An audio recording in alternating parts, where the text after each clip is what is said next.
Hello friends, स्वागत है अपने इस चैनल पे। तो आज हम बात करेंगे भारतीय न्याय संहिता के एक छोटे से प्रोविज़न के बारे में। ठीक है, इससे पहले वाले प्रोविज़न हमने देखा था इंपॉर्टेंट प्रोविज़न में कि 1 महीने तक के कारावास से दंडनीय कौन कौन से अपराध हैं, ऐसे कौन से अपराध है जहाँ पर सिर्फ जुर्माने से दंडनीय है। तो उसी प्रकार से आज जो हमारा सेशन होने वाला है उसमें हम देखेंगे कि मृत्यु दंड से दंडनीय कौन कौन सी धारा है, यानी ऐसी कौन कौन सी पनिशमेंट सेक्शन बताए गए जिसमें पनिशमेंट आपकी डेथ सेंटेंस दी हुई है। ठीक है, दूसरा बात करेंगे अगर सामुदायिक सेवा से दंडनीय धारा कौन कौन सी, यानी कि जो नई एक पनिशमेंट जोड़ी गई है ये आपकी कम्युनिटी सर्विस, वो कौन से धारा में है, इसको हम यहाँ पे देखने वाले हैं। ठीक है, तो बने रहिए इन तक हमारे साथ। चलिए स्टार्ट करते हैं। इस वीडियो को लाइक करें, हमारे चैनल को सब्सक्राइब कर बेल आइकन जरूर प्रेस करें हमारी न्यू वीडियो सबसे पहले देखने के लिए।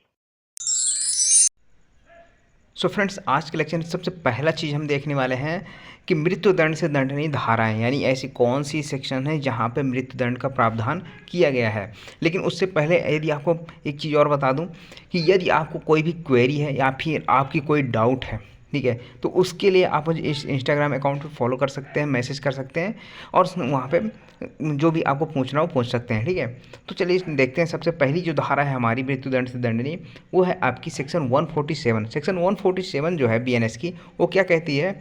भारत सरकार के विरुद्ध युद्ध करना या करने का प्रयत्न करना या दुष्प्रेरण करना। ठीक है, तो ये भारत के विरुद्ध युद्ध करने की बात करता है। अगर इस तरह का अपराध होता है तो वहाँ पर मृत्युदंड से पनिशमेंट है।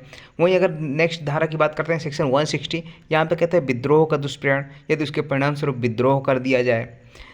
उसके बाद आती है धारा 230, मृत्यु से दंडनीय अपराध करने के लिए दोषी कराने के आशय से मिथ्या साक्ष्य देना है गणना।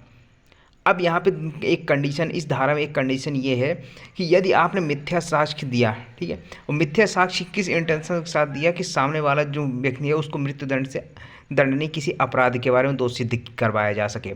ठीक है, और आपने जो मिथ्या साक्ष्य दिया उस मिथ्या साक्ष्य के कारण से अगर किसी को फांसी दे दी जाती है तो उसके बाद यदि बाद में पता चलता है तो आपको मृत्युदंड तक का प्रावधान इसमें किया गया है।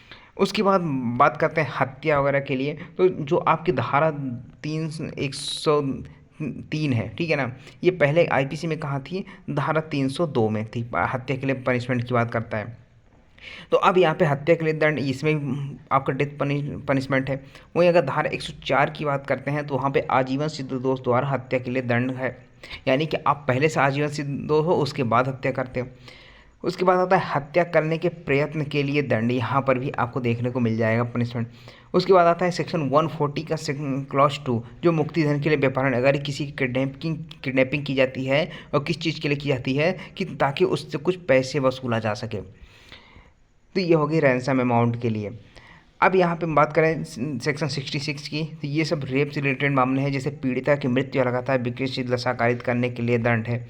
वहीं अगर पुनरावृत्ति अपराधियों के लिए दंड है जो रेप के मामले में होते हैं। ठीक है, उसी तरह से सेक्शन 65 का सब क्लॉज 2 कहता है कि punishment for rape women under 12 years age, यानी कि 12 साल से कम की लड़की का अगर रेप किया जाता है तो उसके लिए पनिशमेंट। वहीं अगर बात करें धारा 70 के क्लॉज 2 की, तो यहाँ पे क्या कहता है? Punishment for gang rape on women under 12 years as.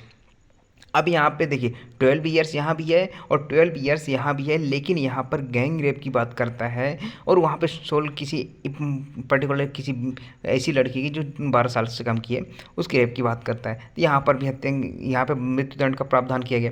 वहीं अगर बात करें नेक्स्ट, तो हत्या सहित डकैती 310 का सब क्लॉज 3 आप देखोगे तो वहाँ पे आपको देखने को मिलेगा कि हत्या सहित डकैती की जाती है तो वहाँ पर इस मृत्युदंड का प्रावधान किया गया है।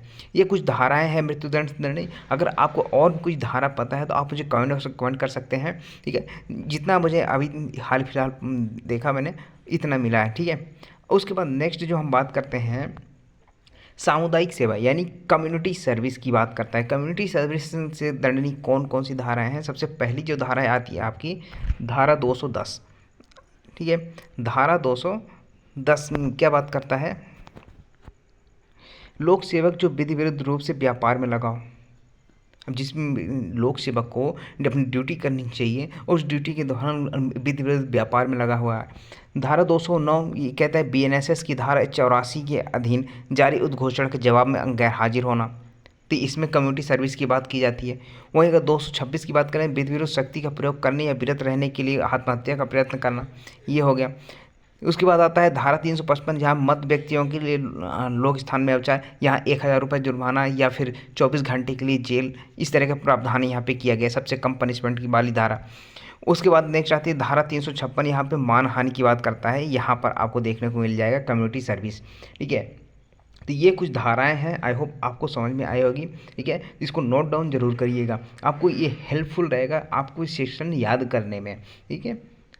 तो अब अगला जो हमारा लेक्चर होगा वो होगा BNSS पे, यानी भारतीय नागरिक सुरक्षा संहिता पे, ठीक है। तो बने रहिएगा हमारे चैनल के साथ, मिलते हैं अगले लेक्चर में।